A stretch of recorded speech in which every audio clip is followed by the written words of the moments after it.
आवाज़ विशेष कार्यक्रम में आपका स्वागत है। विशेष में आज हमारे साथ है एक ऐसी शख्सियत जिनका अपना कार्यक्षेत्र एक दूसरी बात है, लेकिन उन्होंने अपने जीवन का जो कार्यक्षेत्र चुना है वो एक दूसरी ही बात है। अब ये दूसरी और दूसरी बात को ये समझाऊं कि वैसे तो वे प्रशासनिक अमले के साथ काम करते हैं और जो स्वायत्त संस्थाएं हैं हमारी, उन संस्थाओं के साथ काम करते हैं, वो उनकी नौकरी का हिस्सा है। लेकिन जिस विषय पर उनका अपना दखल है वो दखल है कि हमारे यहाँ जितना पुरातत्व साहित्य है, पुरातत्व खोजें हैं और पुरातात्विक सर्वेक्षण से जुड़ी जितनी भी चीज़ें हैं, इन चीज़ों पर उनका अपना अलग से अध्ययन है। ये सिर्फ अध्ययन के स्तर पर नहीं, बल्कि ये खोज के स्तर पर है।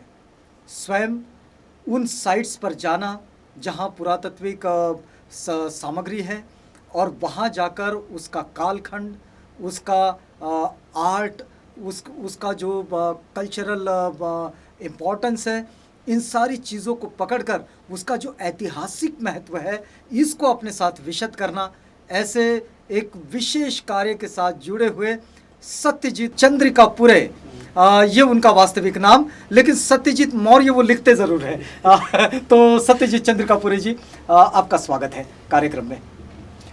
एक बात हम यहीं से शुरू करना चाहेंगे कि इस समय में जो हमारे यहाँ भी एक बात हम देख रहे हैं कि जहाँ जहाँ खुदाइयाँ होती है, खुदाइयाँ मतलब खुदाई होती है, और जहाँ से भी कुछ पुरातात्विक सामग्री प्राप्त होती है, कुछ अवशेष मिलते हैं, उन अवशेषों को जो देखा जा रहा है, बहुत सारे लोग अपने अपने धर्मों के हिसाब से उसको परिभाषित करने का प्रयास करते हैं।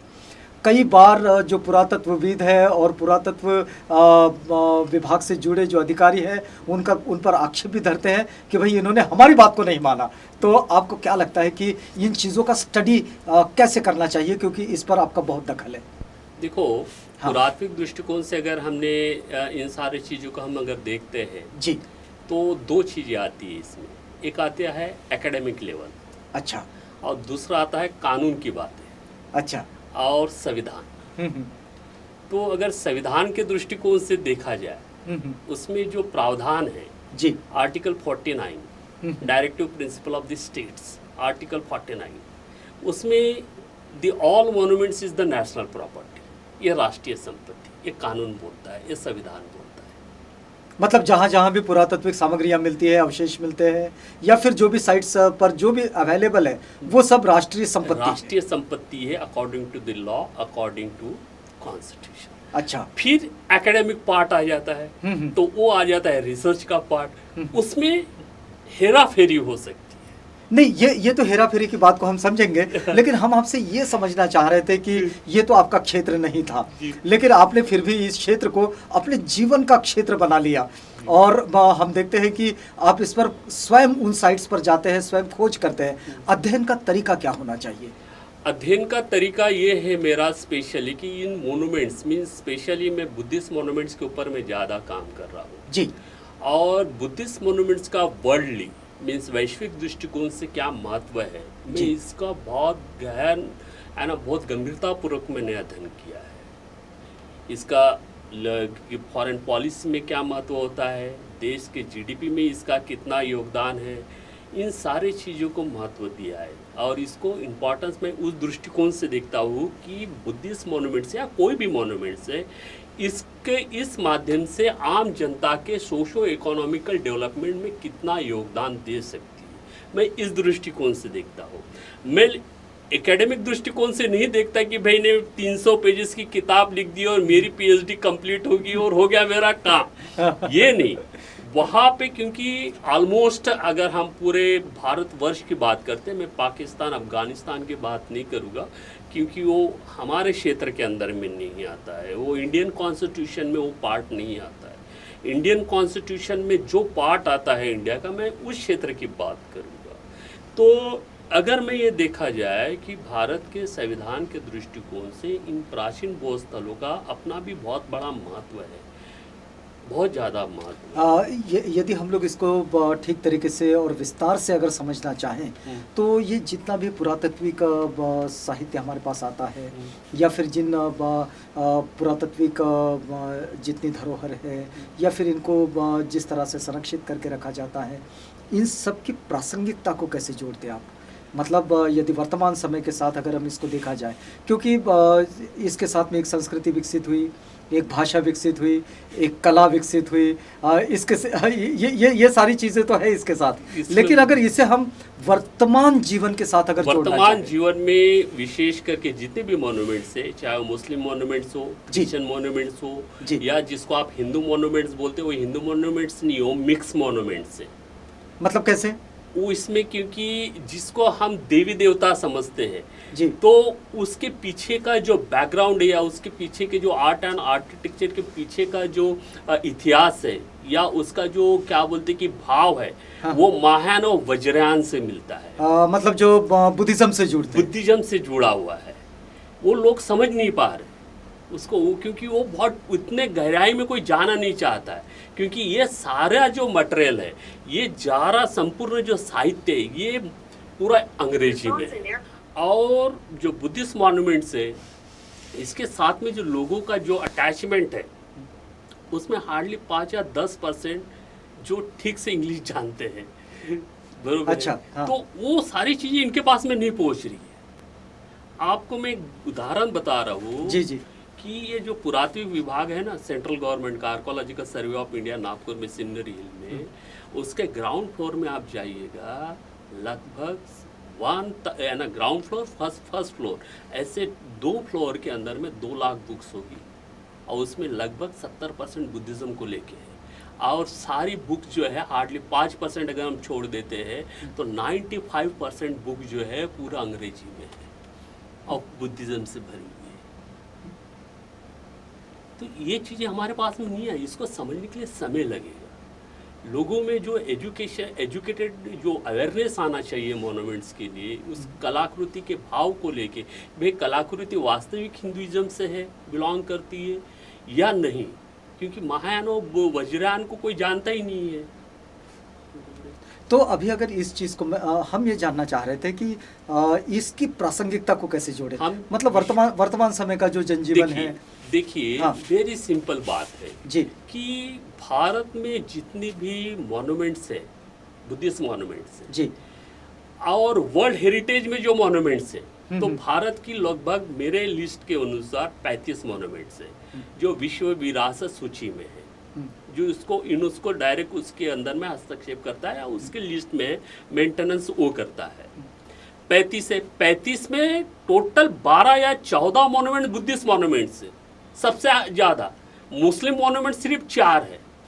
और ये मॉन्यूमेंट्स के माध्यम से जो रोजगार उत्पन्न होता है टूरिज्म के माध्यम से, टूरिज्म इंडस्ट्री जो है ना, उसका मूल आधार जो है ना मॉन्यूमेंट्स है। मतलब अगर हम इसको दूसरे शब्दों में समझे तो हम अपने देश का जीडीपी जिस आधार पर बढ़ाते हैं, जिस आधार पर उसको मजबूत बनाते हैं, तो ये मॉन्यूमेंट्स जो है ये उसमें पर्यटन के सहारे मदद करते हैं। By the door of the tourism means पर्यटन के माध्यम से, पर्यटन के दरवाजे के माध्यम से देश के जीडीपी में इन मॉन्यूमेंट्स का बहुत बड़ा योगदान है। बेरोजगार को रोजगार देना, स्थानीय ग्रामीण क्षेत्र के अंदर में जो रोजगार है उसको बढ़ावा देना, उसको इंक्रीज करना। उसके बाद में जो है स्टेट गवर्नमेंट को रेवेन्यू मिलता है, राजस्व मिलता है। केंद्र सरकार को इस मॉन्यूमेंट्स के माध्यम से विदेशी मुद्रा अर्जन होती है। और 5वीं बात जो है कि हमारा जो मॉन्यूमेंट्स है वो सेफ हो जाता है, संरक्षित हो जाता है। इतना बड़ा योगदान है। आपका स्टडी क्या कहता है कि ये जो फॉरेन टूरिज्म जो आता है अपने यहाँ जो टूरिस्ट के रूप में, तो ये किन मॉन्यूमेंट्स पर ज़्यादा जाना पसंद करता है? देखा, मेरा जो पर्सनल अनुभव है जी, जो मैं उनके साथ में बहुत नज़दीक जुड़ा हूँ, ईस्ट एशिया के साथ, हाँ हाँ, स्पेशली पूर्व एशिया के साथ जी, और साउथ ईस्ट एशिया है। साउथ एशिया में पूरा थेरवादी है। अच्छा। और पूर्व एशिया में अगर चले जाते तो पूर्व एशिया में 5 देश है ओनली फॉर, चाइना है, ताइवान है, साउथ कोरिया है, नॉर्थ कोरिया है, आइसोलेटेड हो चुका है, जापान है, बराबर है, और उसके मंगोलिया है, ये देश आते हैं।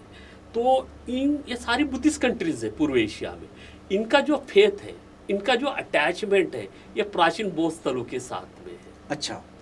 और जितना ज़्यादा टूरिज्म जो है, हमको जो एशिया से सबसे ज़्यादा बुद्धिस्ट मोनूमेंट्स को देखने के लिए जो टूरिज्म क्रिएट होता है, वो ये दोनों पार्ट से ही आता है, साउथ ईस्ट एशिया से और ईस्ट एशिया से आता है। तो ये सिर्फ टूरिज्म के माध्यम से ही नहीं आते, वो तो मिलता ही है हमको रेवेन्यू देश को, लेकिन साथ में डोनेशन अलग बात आ जाती है, डेवलपमेंट के लिए फंड अलग आ जाता है। How many peoples are aware कि भाई ईस्ट एशिया ने अभी तक ये सारे डेवलपमेंट के प्राचीन बौद्ध स्थलों के लिए जो क्या बोलते कि अनुदान दिया है, जो ग्रांट दिया है, या जो भी पैसा दिया है, वो कहाँ खर्चा हुआ, कौन खर्चा कर रहा है, स्टेट गवर्नमेंट कर रही है, सेंट्रल गवर्नमेंट कर रही है, किसी को कुछ नहीं मालूम। तो फिर इसका मैनेजमेंट कैसा होता है? इसका मैनेजमेंट जो है कल्चरल मिनिस्ट्री करती है और एचआरडी मिनिस्ट्री करती है। तो क्या कभी आपने इस बात को जानने खोजने की कोशिश की, क्योंकि आपका इस पर बहुत स्टडी है? मेरे जो है, मेरे अपने लिमिटेड रिसोर्सेस है जी, और मेरी सीमाएं जो है वो भी बहुत बंधी हुई है। मैं उन सीमाओं के बाहर जाके काम नहीं कर सकता, तब भी मैं बहुत कोशिश किया हूँ इन क्षेत्र के। देखिए, आपको एक सिंपल उदाहरण देता हूँ, ये मेरे को लगता है कि ये बहुत पुरानी बात है कि पाली यूनिवर्सिटी को डेवलप करने के लिए या त्रिपिटक के लिए और बुद्धिज़्म को डेवलप करने के लिए एचआरडी मिनिस्ट्री को बहुत बड़ा फंड आया था। तो रिपोर्ट चला गया उनको, भाई इधर पाली पढ़ने वाले कोई नहीं है, अनुदान वाले कुछ नहीं है और स्टूडेंट भी नहीं मिलेगी। तो उन्होंने 9 संस्कृत विश्वविद्यालय ओपन किया, और शायद आपको पता होगा लखनऊ में भी एक यूनिवर्सिटी बनी है, आंध्र प्रदेश में भी बनी हुई है। तो ये जो फंड है ना, ये बुद्धिस्ट फंड है, ये बुद्धिस्ट कंट्रियों से आया हुआ फंड है। इस प्रकार से उसको मैनिपुलेट किया जाता है, इस प्रकार से उसको हेरा फेरी किया जाता है। इसका मूल का ऐसा क्यों होता है? ऐसा क्यों होता है? क्योंकि वी आर नॉट अवेयर, हम सजग नहीं है ना। क्योंकि हमारी जो मानसिकता है वो बहुत सारे चीज़ों में क्या बोलते कि डिवाइड हो चुकी है। हमारी मानसिकता बहुजनवाद में भी है, हमारी मानसिकता मूल निवासीवाद में भी है, हमारी मानसिकता दलितवाद में भी है, हमारी मानसिकता क्या बोलते कि अम्बेडकरवाद में भी है। तो बुद्धिज़्म की मानसिकता अगर होती है तो फिर आदमी सोचता है यूनिवर्सल, इसका क्या इम्पोर्टेंस है। एक बात चंद्रिकापुरी साहब, जो मैं आपकी बात से समझ सका कि जैसे आपने कहा कि ये जो बुद्धिस्ट कंट्रीज़ हैं, इन कंट्रीज़ का जो हिस्टोरिकल मोनूमेंट्स हैं, उन मोनूमेंट्स के प्रति बड़ा आकर्षण है। जी। तो ये इनकी जो आस्था है वो उन मोनूमेंट्स में है या फिर बुद्धिज़्म की प्रैक्टिसिंग में है? आपका अध्ययन कैसा जाता है? दोनों चीज़ों में। अच्छा, दोनों चीज़ों में। जहाँ पे तुम्हारी बुद्धिस्ट प्रैक्टिस आ गया कि आपका अटैचमेंट ऑटोमेटिकली बुद्धिस्ट मोनूमेंट्स के साथ में जुड़ी गया। अच्छा। क्योंकि उसके वहाँ पे जहाँ पे जैसे बोध गया में हमारा बुद्धिस्ट क्या बोलते कि मोनूमेंट्स है, वर्ल्ड हेरिटेज में है, आपका श्रावस्ती में मोनूमेंट्स है, तो बुद्ध उसके साथ में अटैच है ना। बुद्ध की बुद्ध का वहाँ पे अटैचमेंट है उस मोनूमेंट्स के साथ में।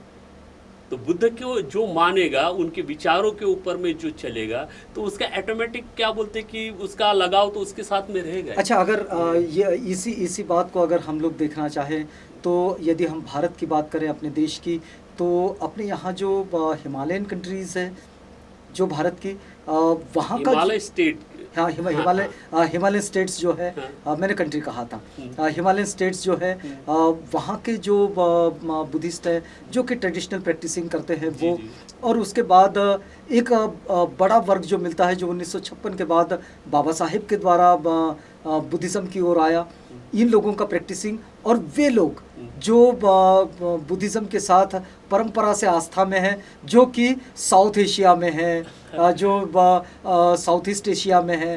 तो इन सारे लोगों की आस्थाओं का अध्ययन कैसा करते हैं आप? क्योंकि इन सब चीज़ों को जब आप खोज रहे हैं, आप हिमालय स्टेट जाते हैं, हाँ, हिमालय का है ना, हमारा लद्दाख चले जाते हैं जी, अरुणाचल प्रदेश जाते हैं, हिमालय जाते हैं, तो यहाँ पे जो प्रैक्टिस होती है, आप लोहली या लाहौली करके एक हिमाचल प्रदेश में गांव है जी, वो बड़ा गजब काम है। वहाँ पे बुद्ध की मूर्ति है, शिव की मूर्ति है, महादेव जिसको हम बोलते हैं मराठी में, उधर शिव बोलते हैं। तो शिव के ऊपर में यहाँ पे जो है बुद्ध की मूर्ति है। वहाँ पे हिंदू भी जाता है और उसके साथ में बुद्धिस्ट भी जाता है। अच्छा। और उसी के बगल में जो है तुम्हारा अवलोकितेश्वर की भी मूर्ति है। तो दोनों प्रैक्टिस हो रही है, ये चीज़ें दिख रही है वहाँ पे। आप अरुणाचल में जाते हैं तो आपको थेरवाद भी मिलता है और महायान भी मिलता है।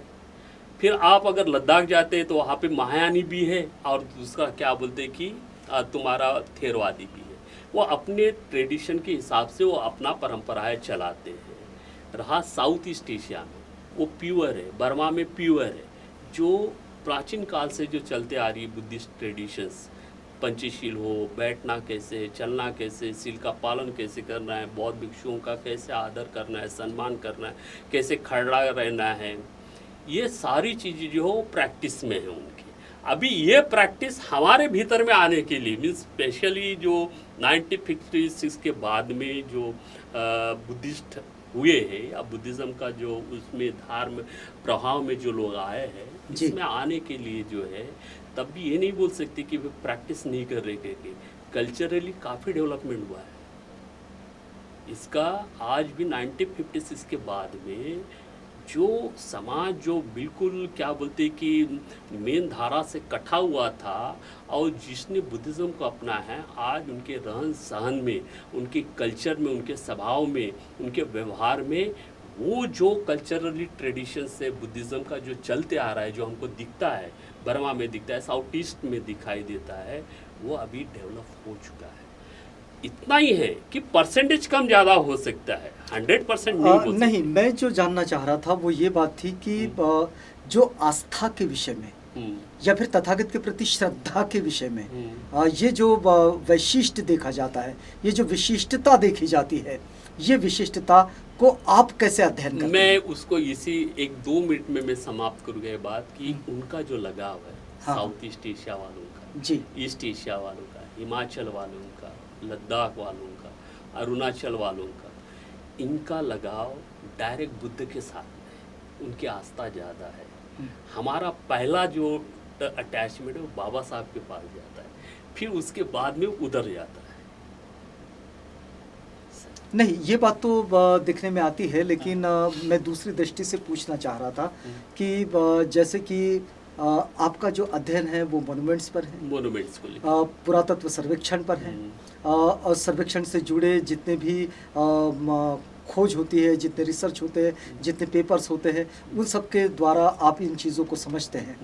मैं ये समझना चाह रहा था कि ये जो जितना भी साउथ एशियन बुद्धिस्ट है या फिर जो साउथ ईस्ट बुद्धिस्ट है, यहाँ का जो बुद्धिस्ट है, साउथ ईस्टर्न बुद्धिस्ट जो है, वो बुद्धिस्ट जब कभी किसी मोन्यूमेंट के लिए कोई एजिटेशन की बात आती है, क्योंकि मोन्यूमेंट्स पर अपना अपना अधिकार भी जताते हैं लोग, और वो जो अधिकार जताने की बात जब आती है तो तब ये जो ट्रेडिशनल प्रैक्टिशनर है, ये ट्रेडिशनल प्रैक्टिशनर इस विषय पर ज़्यादा ध्यान नहीं देती। तो इसलिए मैं ये समझना चाह रहा था कि वो क्या इन मोन्यूमेंट्स के प्रति उनकी आस्था होती है या फिर एक्चुअल प्रैक्टिसिंग के प्रति उनकी आस्था है? दोनों चीज़ें इसके अंदर में। देखिए, प्रैक्टिस तो है, प्रैक्टिस में कोई डाउट नहीं। Practice the part of the Buddha teaching. Buddhism में 3 पार्ट्स हैं। The first part the teaching of Buddha, mean Buddha की शिक्षा। Second the world wide Buddhism, history of the world wide Buddhism का। और third the propagation system of the Buddhism. तो ये जो आप प्रैक्टिस की बात करो, प्रैक्टिस तो है, मीन से शिक्षा का पार्ट है जी, बराबर है। आपका प्रश्न है कि मोन्यूमेंट्स के ऊपर में जो किसी प्रकार का कोई प्रहार होता है तब ये लोग हमारे सामने में नहीं आते। हाँ, मतलब कहीं भी आज तक जो हम लोग देखते हैं। प्रॉब्लम ये है कि ये इंडिया है, वो लोग साउथ ईस्ट एशिया में रहते हैं, वो लोग वहाँ पे ईस्ट एशिया में रहते हैं, वो यहाँ इंटरफेयर नहीं कर सकते। नहीं, लेकिन वो तो दुनिया में जहाँ जहाँ भी ये सब मिला है, यदि हम लोग देखें कि हमारे देश से बाहर की अगर जहाँ चीज़ें रही, जब बामियान की बात आई थी पिछले बार, बामियान के अंदर में क्या बोलते कि आज जो डेवलपमेंट हुआ है, हाँ, वो तो जापान के सहयोग से हुआ है। नहीं, उन्होंने वो तो सहयोग से हुआ है, हाँ। लेकिन उन्होंने इसके लिए कभी कोई एजिटेशन नहीं किया। एजिटेशंस उनका लॉ का प्रॉब्लम आ जाता है ना, अच्छा। लॉ का प्रॉब्लम आता है ना। पाकिस्तान में जाके हम एजिटेशन नहीं कर सकते, भले मैं बुद्धिस्ट हूँ, लेकिन वहाँ का जो लॉ है वो मुझे अलाउ नहीं करेगा। भले आप जो है कि पाकिस्तान, आप मान लो कि आप चाइनीज़ है या आप चाहे जापान से आए हो, आप यहाँ के कैसे एजिटेशंस करोगे? आप अंदर हो जाओगे, क्योंकि यहाँ लॉ अलाउ नहीं करता हूँ। वो हमारे यहाँ के लोग करेंगे। अभी अगर हम इसी बात को अगर देखते हैं कि जैसे अभी हाल ही में साकेत नगरी की बात हुई, मतलब अयोध्या में जहाँ अभी भूमि पूजन हुआ, और उसे सारे बुद्धिस्ट सेगमेंट में एक बात जो बार बार चलती रही, सुप्रीम कोर्ट ने जिसको नकार भी दिया, उसको स्वीकारा नहीं, लेकिन उस पर बहुत सारे रिसर्च लोगों ने रखे और बहुत सारी बातें वो करते रहे। तो आपको क्या लगता है कि इस तरह की चीज़ों पर क्या कोई इंटरनेशनली या फिर ग्लोबली इन चीज़ों पर किसी तरह का कोई संज्ञान नहीं होना चाहिए? आपकी बात बिल्कुल सही है कि साकेत में जो अभी जो क्या बोलते कि 21 मार्च के आसपास या मई में कुछ तो भी वहाँ पे जो समतलीकरण करते समय जो वहाँ पे जो एंटिक्विटीज़ मिली है, जो अवशेष प्राप्त हुए हैं, और उसको लेके जो लोग हाई कोर्ट सुप्रीम कोर्ट में गए, उसने नकार दिया, वो बात अलग है। लेकिन इंटरनेशनल कोर्ट के ऊपर में इंटरनेशनल लेवल पे देखा जाए तो जिस प्रकार से जो क्या बोलते कि एजिटेशंस होना चाहिए, उसके प्रति जो आंदोलन होना चाहिए, बुद्धिस्ट कंट्रीज़ हो, चाहे साउथ ईस्ट एशिया हो या ईस्ट एशिया हो, जिस प्रकार से उन्होंने अपना जो पार्टिसिपेशन इंटरनेशनल लेवल पे दिखाना चाहिए, चाहे यूनाइटेड नेशन के तौर पे हो, के पास में हो, जो भी है, या उनके देश के अंदर में जो भारत का जो ये एम्बेसीज है, वहाँ जाके वहाँ पे स्थानिक स्तर के ऊपर में उन्होंने जो एजिटेशंस करना चाहिए, ये चीज़ें नहीं हुई है। ये उन्होंने करना चाहिए, क्योंकि अगर आपका प्रैक्टिस उसके साथ में जुड़ा है, बुद्ध के साथ में आपकी आस्था जुड़ी है, तो मॉन्यूमेंट्स के साथ में भी आपकी आस्था होनी चाहिए। तो ये चीज़ें हमको नहीं दिखाई दे कि एक नहीं, लेकिन इसमें एक बात तो ये भी आती है ना कि वो जगह पर्टिकुलर जिसके लिए ये मॉन्यूमेंट्स को ये कहा जा रहा है, क्योंकि इसमें तो कॉन्फ्लिक्ट भी बहुत ज़्यादा रहा कि एक वर्ग ने कहा कि ये इस धर्म संस्कृति से जुड़े हैं, इस आर्ट और कल्चर से जुड़े हैं, दूसरों ने कहा कि नहीं ये इससे जुड़े हैं, ये इनके हैं, ये उनके हैं। तो इन चीज़ों को कैसे? साकेत में तो डॉक्टर कलिंगम के माध्यम से पहला जो एक्सिबिशंस वहाँ पे हुआ था, मतलब जो आज की अयोध्या जो है, आज की अयोध्या जो है, और तो पहला एक्सिबिशन तो कलिंगम साहब ने किया, फिर उसके बाद में डॉक्टर लाल ने किया, तो वो चलते आ रहा एक्सिबिशन टाइम टू टाइम। और कुछ हाई कोर्ट के डायरेक्शन के माध्यम से भी वहाँ पे एक्सिबिशंस हुआ। 2003 में भी वहाँ पे हुआ। तो 2003 का जो रिपोर्ट है, एक्सिबिशंस रिपोर्ट अयोध्या का, वो अभी पब्लिश नहीं हुआ। हमने उसको आरटीआई के माध्यम से मांगा था, तो उनका जवाब आया है हमको कि भाई ये जो रिपोर्ट है हमने हाई कोर्ट में सबमिट कर दिया। तो हम उसको रिपीटिशंस भी कर रहे हैं कि भाई क्या एक ही कॉपी थी आपके पास में? भाई एक कॉपी तो वापस के लिए तो होगी ना।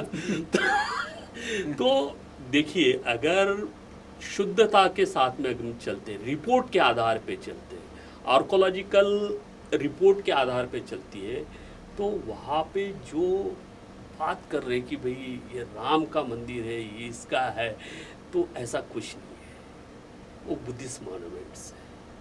और बिल्कुल अरे वेरी सिंपल बात है यार।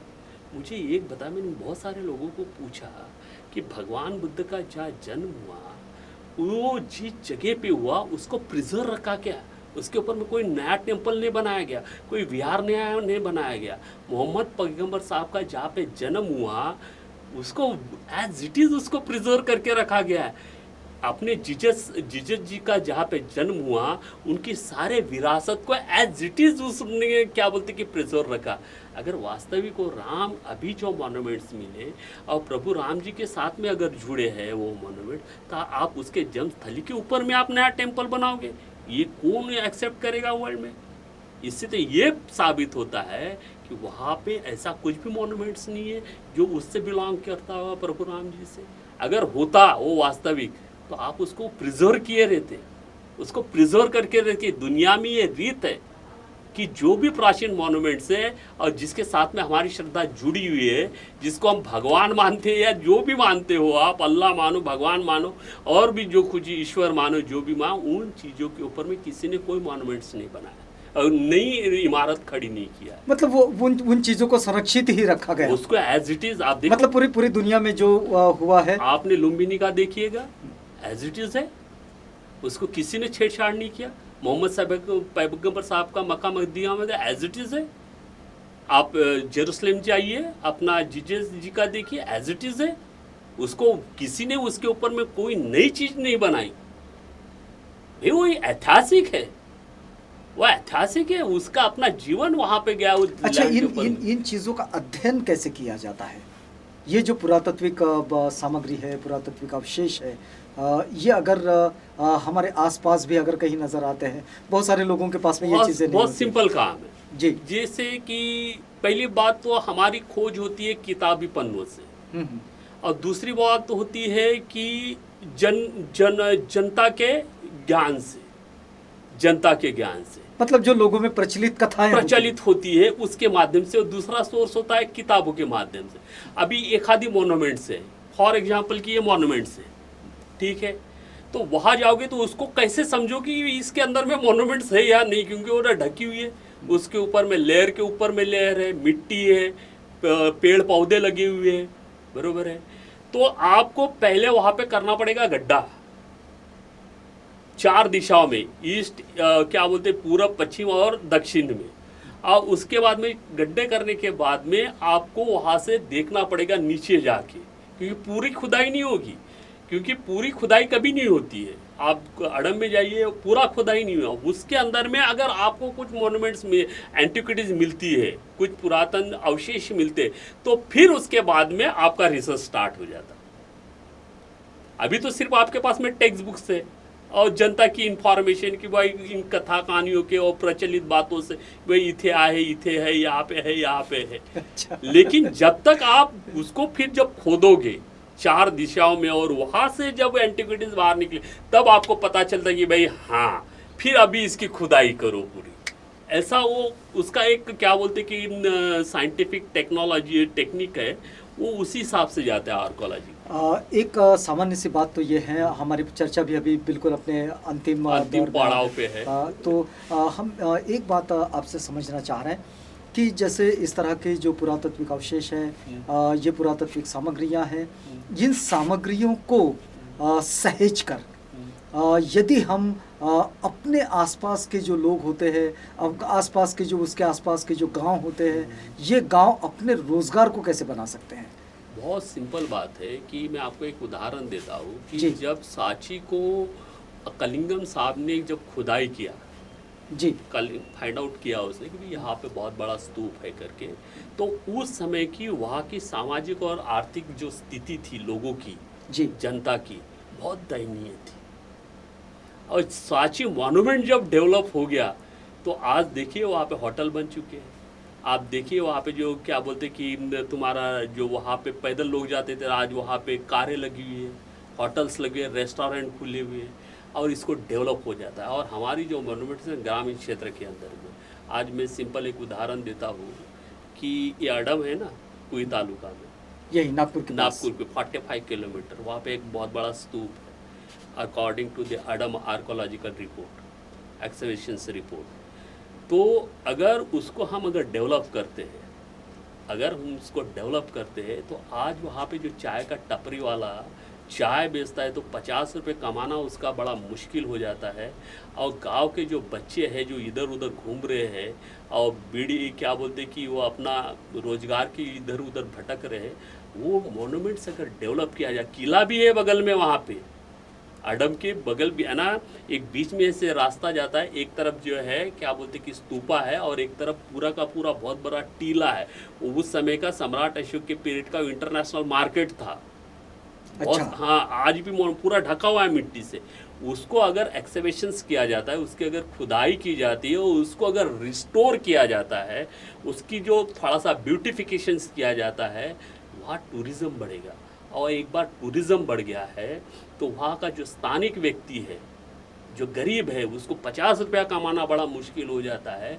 तो आज जो टूरिज्म के माध्यम से 100 रुपया कमाएगा, टूरिज्म के माध्यम से बेरोजगार को रोजगार मिलेगा, वहाँ पे एक ऑटो नहीं चल रहा है, एक कार नहीं चलती, एक ओला नहीं चलती वहाँ पे, तो 10 चलना शुरू हो जाएगा। एक वहाँ पे होटल नहीं है तो होटल्स बन जाएगा। ये हमारा इकोनॉमिकल रिसोर्स है टूरिज्म। क्या ये काम गांव के लोग करेंगे या फिर सरकार करेगी, देखिए या फिर पुरातत्व विभाग करेगा? क्या आपको क्या लगता है? क्योंकि आपका दो बात है। आपका अपना एक इसमें दो बात है। इसमें सबसे बड़ा जो क्या बोलते कि बाधा जो है ना, लॉ की आती है। अच्छा, सबसे बड़ी तो क्या कॉन्स्टिट्यूशन इसके फेवर में नहीं है? कॉन्स्टिट्यूशन तो फेवर में है। उसने बोला कि all monuments is the government क्या बोलते कि प्रॉपर्टी बोल रहा है, और उसको संरक्षित करने की जिम्मेवारी स्टेट की होगी, राज्य की होगी। लेकिन लॉ भी बना हुआ है ना, उसके साथ में 5 लॉ है, पुरातत्व विभाग है, वो लॉ हमको परमिट नहीं करता है। अच्छा। अगर आम जनता को, ग्राम पंचायत को बोलो या तहसील लेवल पे स्टेट अगर प्रपोजल डालता है तो वो कर सकता है। लेकिन ग्राम पंचायत के माध्यम से अगर ग्राम पंचायत अगर इंटरेस्टेड हो कि मॉन्यूमेंट डेवलपमेंट के लिए, तो उसको पार्टिसिपेट बनाने के लिए, उसको पार्टनर बनाने के लिए ये सारी चीज़ें होनी चाहिए। अगर वो भी नहीं करते हैं तो जो NGOs है, बुद्धिस्ट NGOs है, उसको परमिशन देना चाहिए एडॉप्शन के पॉलिसी के माध्यम से, तो वो भी नहीं करती है। ये सबसे बड़ी बाधा है यहाँ पे लॉ की। नहीं तो अभी तक तो मैं पौनी का जो है, जो बुद्ध स्तूप है पौनी का, वो बुद्ध के महापरिनिर्वाण के बाद में बना हुआ, मीन्स अशोक के पहले का है और सांची से बड़ा है। अच्छा। वो अभी तक तो मैं उसको डेवलप कर दिया रहता, लेकिन प्रॉब्लम आ रहा है लॉ का, आर्कोलॉजिकल लॉ का, वो प्रोटेक्टेड मोन्यूमेंट से, और 1926 में प्रोटेक्टेड हुआ है। अच्छा। वहां पे बुद्ध के दंत धातु और ऐश होती है ना, राख, वो मिला हुआ है वहां पे, रैलिंग से बहुत बड़ी वहां पे। और उसके ऊपर में क्या बोलते कि जगन्नाथ का टेम्पल बना हुआ है। तो जगन्नाथ के टेम्पल को शिफ्ट करने के बारे में वो तो मैंने आर्कोलॉजी से कर लिया, परमिशंस वगैरह कलेक्टर ने भी दिया है सारी चीज, लेकिन हट नहीं रहा है। ये आस्था का मामला आ जाता है बीच में, और ये आस्था ही जो है देश में जो मॉन्यूमेंट्स के लिए खतरा बन चुकी है। आस्था जो है, विशेष करके प्राचीन बौद्ध स्थलों के लिए आस्था जो है, ये सबसे ज्यादा क्या बोलते हैं कि बाधा बोलो या एटम बम बोलो या अणुबम बोलो, उसको क्या शब्द देना है वो, ये सबसे ज्यादा हमारे लिए बाधाएं बन चुकी है। चलिए, अभी आपका किस क्षेत्र पर काम चल रहा है? अभी फिलहाल में मैं जो है ना, मैं पौनी को ज्यादा टारगेट किया है। अच्छा, मतलब जिसके अभी बात कर रहे थे। हाँ, पौनी को मैं इसलिए टारगेट किया है डॉक्टर फूले जी, क्योंकि पौनी का जो मॉन्यूमेंट्स है ना, जो ये नागवंशी लोगों ने बनाया है। अच्छा। ये मेंशन है पौनी एक्सहिबिशन रिपोर्ट में, उसको जिसने बनाया है ना, वो सभी लोग नागवंशी है, लिखा हुआ है विद एविडेंस, आर्कोलॉजिकल एविडेंस में, पौनी एक्सहिबिशन रिपोर्ट में। ये कितनी बड़ी बात है हमारे लिए। हम प्राउड करते कि हम नागवंशी है। अरे नागवंशियों ने बुद्ध के महापरिनिर्वाण के बाद में, बुद्ध के महापरिनिर्वाण के बाद में 7 या 8 स्तूप बने, हमने हिस्ट्री में पढ़ा है, लेकिन एक्चुअली टोटल 10 है। उसमें पौनी का भी आता है, जो रिसर्च लोगों ने छोड़ दिया है, लेकिन पौनी एक्सहिबिशन रिपोर्ट में ये चीजें आ चुकी है। तो कितने लोग पढ़ते, वो सारा इंग्लिश का मटेरियल है, और इंग्लिश में अपना माथा खपाएगा कौन और पढ़ेगा कौन और उसका अनुवाद करेगा कौन, और जनता को पता है। चलिए, आपकी ये जो जितनी खोज है, इस खोज को आप आगे बढ़ाइए, और जब कभी फिर इस विषय पर बातचीत होगी तो हम इसको आगे बढ़ाएंगे। लेकिन अगर इस बात को अगर हम लोग यहाँ पर रोकना चाहें तो आप अंतिम रूप में क्या आप कहना चाहें? मैं इसमें अंतिम रूप से मैं इतना ही कर जाऊँ कि प्राचीन बौद्ध संस्कृति का और धरोहर का वैश्विक रूप से काफ़ी बड़ा महत्व है, और भारत को अगर प्रबुद्ध भारत बनाना है तो यही जो मॉन्यूमेंट्स है, ये जो आर्कोलॉजिकल जो साइट्स है, बुद्धिस्ट साइट्स है, यही हमको प्राचीन वर्तमान भारत को प्रबुद्ध भारत की ओर ले जाने के लिए सबसे बड़ा आधार स्तंभ है। क्योंकि इसको छोड़ के आप कौन सी संस्कृति निर्माण करेंगे, कोई रास्ता नहीं, कोई हमारे पास में अल्टरनेट नहीं है। इसलिए मैं विशेष करके जनता से अपील करूँगा कि हमारी जो मॉन्यूमेंट्स है, जहाँ जहाँ कहीं हो, उसको संरक्षित करने के लिए, वहाँ उसको सजाने के लिए, और वहाँ पे क्या बोलते हैं कि अमावस्या पूर्णिमा को जैसे भी आप जिस प्रकार से काम करते हो या जिस प्रकार से आप अपनी तरफ से जो कुछ क्या बोलते हैं कि आराधनाएं करते हो या वर्शिपिंग करते हो, वो आप जाके कीजिए, क्योंकि यही हमारा सब क्या बोलते हैं कि वर्तमान भारत को जातिहीन भारत बनाने के लिए आधार स्तंभ है। एक बात तो समझे कि जिसे हम ऐतिहासिक धरोहर जो है, हमारी सांस्कृतिक धरोहर जो है, इसको हम कहते हैं कि ये हमारी विरासत है। ये विरासत हमारे वर्तमान को संवारती है। अब जो हमारे वर्तमान को संवारती है उसे सहेजना, ये भी हमारी ही अपनी जिम्मेदारी बन जाती है।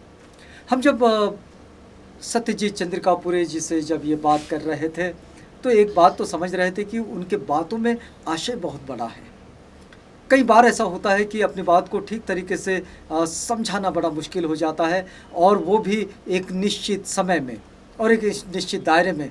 लेकिन उन्होंने जितना अध्ययन इस पूरे दक्षिण पूर्व एशिया का जो बुद्धिस्ट संस्कृति है, वो उसका भी पुरातत्वीय ढांचे के साथ जुड़ा हुआ उनका जो आकर्षण है वो, और जो भारत में जिस तरह से हम लोग जगह जगह जहाँ तहाँ इस पूरी धरोहर को बिखरा हुआ देखते हैं, वो उनका एक स्पष्ट मानना है कि इन सब चीज़ों को अगर सहेजा जाए, इनको संरक्षित किया जाए, इनको विकसित किया जाए, तो निश्चित रूप से भारत का जो जीडीपी है और भारत में जो अनएम्प्लॉयमेंट का प्रॉब्लम है, जो गांव-गांव तक फैला हुआ है, उसको बहुत बेहतर कर सकते हैं। उसे हम बेरोजगारी को रोजगार में बदल सकते हैं। ये जो विश्वास है उनका, और इस काम में वे पूरे समय लगे रहते हैं। अभी जैसा उन्होंने पौनी का जो उल्लेख किया है, इस काम पर वो बड़े लंबे समय से लगे हुए हैं, और हम देखेंगे कि आने वाले समय में वो इस कार्य में सफल हो जाए। चंद्रिकापुरे जी, आप हमारे साथ आए, हमसे बातचीत की, इस पूरी बातचीत के लिए आपका बहुत बहुत धन्यवाद। आपका बहुत बड़ा धन्यवाद। आप बने रहिएगा आवाज़ इंडिया के साथ, प्रोग्राम आगे भी जारी है।